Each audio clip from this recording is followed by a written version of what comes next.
பண்டு பின்னோர் குளம்பாழப் புறந்து பழனியில் ஓர் தண்டுடன் நின்று விளையாடும் மாண்புடை சற்குறவர் கண்டு தொழுது துதிபாடி நெஞ்சில் கருதும் உண்மை தொண்டு செய்வார்க்கு அவன் வேலும் மயிலும் துணை செய்யுமே.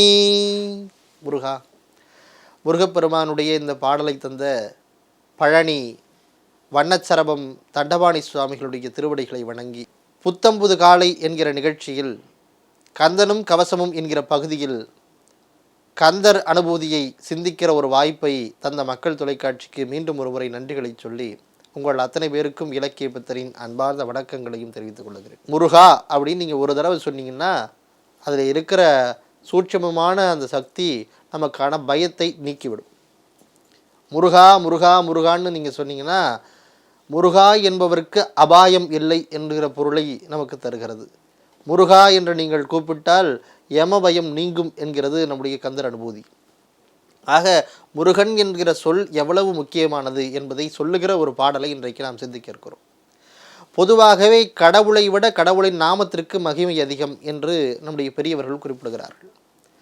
என்னுடைய மானசீக குருநாதர் சோசோமி மீனாட்சி சுந்தரம் ஐயா அவர்கள் நாமத்திற்கு மகிமை உண்டு, கடவுளை விட கடவுளினுடைய நாமாவிற்கு மகிமை உண்டு என்று குறிப்பிடுகிறார். கடவுளை வணங்குவதை விட கடவுளினுடைய நாமத்தை வணங்கினாலே அது பெரிய புண்ணியம் என்று சொல்லுகிறார். நமச்சிவாய வாழ்க நாதன் தாழ் வாழ்க, முதல்ல நாம, அதற்கு பிறகுதான் பாதம். நமச்சிவாய வாழ்க நாதன் தாழ் வாழ்க, இமைப்பொழுதும் எண்ணெஞ்சில் நீங்காதான் தாழ் வாழ்க. அப்போ அப்படி கடவுளாக இருக்கிற சிவபெருமானை வணங்குகிற மாணிக்க வாசகர் முதல்ல நடராஜருடைய நாமத்தை வணங்குகிறார். நமச்சிவாய என்கிற நாமத்தை வணங்கிவிட்டு அதற்கு பிறகாக நடராஜருடைய திருவடியை வணங்குகிறார். ஆக அந்த ஒரு இறைவனுடைய நாமம் எவ்வளவு உயர்வானது என்பதை நாம் சிந்தித்து கொள்ள வேண்டும் இந்த விஷயத்தின் மூலமாக. அப்படி முருகப்பெருமானுடைய பெயர்களுக்கு, முருகப்பெருமானுடைய நாமாக்களுக்கு என்ன மகிமை என்பதை இந்த பாடல் நமக்கு விளங்குகிறது. முருகன் குமரன் குகனென்று மொழிந்து உருகும் செயல் தந்து உணர்வு என்று அருள்வாய் பொறுபுங்க வரும் புவியும் பரமும் குருபுங்க வயன்குட பஞ்சரணே. என்குணம்னா என்குண பஞ்சரணேன்னா 8 குணங்களை உடைய பெருமானே அப்படின்னு அர்த்தம். முருகப்பெருமானுக்கு முருகன், குமரன், குகன் என்று பல பெயர்கள் உண்டு. முருகன் என்றால், முருகு என்றால் அழகு என்பது பொருள், முருகன் என்றால் அழகன் என்பது பொருள். இப்போ முருகன்னு கூப்பிட்டாலும் சரி, அழகன்னு கூப்பிட்டாலும் சரி, முருகப்பெருமானு குறிப்பிடுகிறது. குமரன் என்றால் இளையவன் என்பது பொருள். குகன் என்றால் முருகனை குறிக்கிறது.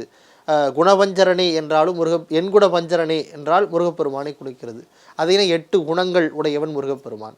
இப்போ 6 தலைகளோடு இருக்கிறதுனால ஆறுமுகம் என்று நாம் குறிப்பிடுகிறோம். அவனை வேலாயுதம் என்று குறிப்பிடுகிறோம். நம்ம ஊர்களில் பார்த்திங்கன்னா பல பேருக்கு ஆறுமுகம்னு பேர் வச்சுருப்போம், வேலாயுதம்னு பேர் வச்சுருப்போம், குகன்னு பேர் வச்சுருப்போம், சுப்பிரமணியம் அப்படின்னு பேர் வச்சுருப்போம். தேவர்கள் சேனாதிபதி அப்படின்னாலும் முருகப்பெருமான் தான். அப்படி இறைவன் பல ரூபங்களிலே இருக்கிற செயல்பாடுகளை, பல ரூபங்களில் அவன் செய்த திருவிளையாடல்களை, அவன் செய்த மகிமைகளை போற்றுகிற விதமாக ஒவ்வொரு நாமாக்கள் முருகப்பெருமானுக்கு. அந்த குராவடிக்கு போனீங்கன்னா முருகப்பெருமானுக்கு அழகான திருநாமக்கள் உண்டு. குராவடி குமரன் கூடவே வருவான் என்று அந்த ஊரிலே கூட எழுதி வச்சுருப்பாங்க. நீங்கள் மருதமலைக்கு போனீங்கன்னா முருகப்பெருமானை பார்க்கலாம். சென்னிமலைக்கு போனீங்கன்னா முருகப்பெருமானுடைய உருவத்தை அழகாக பார்க்கலாம். குமரன், குகன் அப்படின்னு நமக்கு பிடித்த பெயர்களில் அவனை கூப்பிடலாம். அப்படி முருகப்பெருமானுடைய இந்த நாமாக்களை சொல்ல சொல்ல சொல்ல நம் வாழ்க்கையிலே நாம் செய்த பாவங்கள் தொலைகிறது என்று குறிப்பிடுகிறார் நம் அருணகிரிநாதர். முருகன் குமரன் குகனென்று மொழிந்து உருகும் செயல் தந்து உணர்வு என்று அருள்வாய் பொறுபுங்க வரும் புவியும் பரமும் குருபுங்க வயன்குண பஞ்சரணே. அதாவது உருகும் செயல் தந்து உணர்வு என்று அருள்வாய்.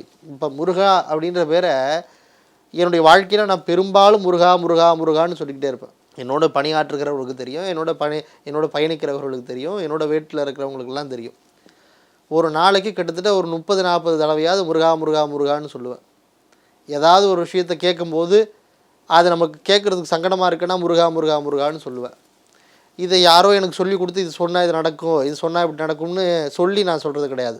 என்னை அறியாமலே முருகன் மீது இருக்கிற அன்பு, முருகன் மீது இருக்கிற பக்தியின் காரணமாக முருகா முருகா முருகான்னு அடிக்கடி சொல்லிக்கிட்டே இருப்பேன்.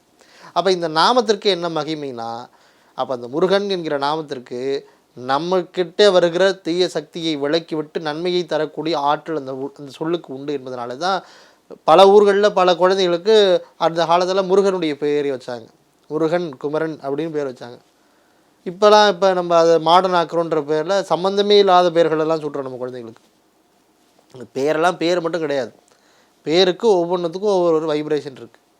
முருகன் அப்படின்னா அழகன் அப்படின்னு பேர், முருகா அப்படின்னா முருகா அழகா அப்படின்னு அர்த்தம். நம்ம அந்த பெயர்களெல்லாம் குழந்தைக்கு வச்சுப்போம்னா அடிக்கடி அந்த பிள்ளைகளை கூப்பிடுக்கிற பொழுது நம்ம கடவுளை கூப்பிடுற மாதிரி இருக்கும். இப்போ வருகிற பல பிள்ளைகளுக்கு பேரை பார்த்தோம்னா அந்த பேரை வாயிலே நுழைய முடிய மாட்டேங்குது, அந்த மாதிரியான பேர்களை வைக்கிறாங்க. அப்போ இந்த முருகனுடைய பெயரை, திருநாமத்தை இருக்கிற அந்த பெயர்களை எல்லாம் நம்முடைய குழந்தைகளுக்கு சூட்ட சூட்ட சூட்ட அந்த பிள்ளைகளுக்கும் இறையாற்றல் கிடைக்கும், நமக்கும் இறையாற்றல் கிடைக்கும் என்கிற சிந்தனையை நான் மனதிலே கொண்டு இந்த பாடலை திரும்பவும் சொல்லுகிறேன்.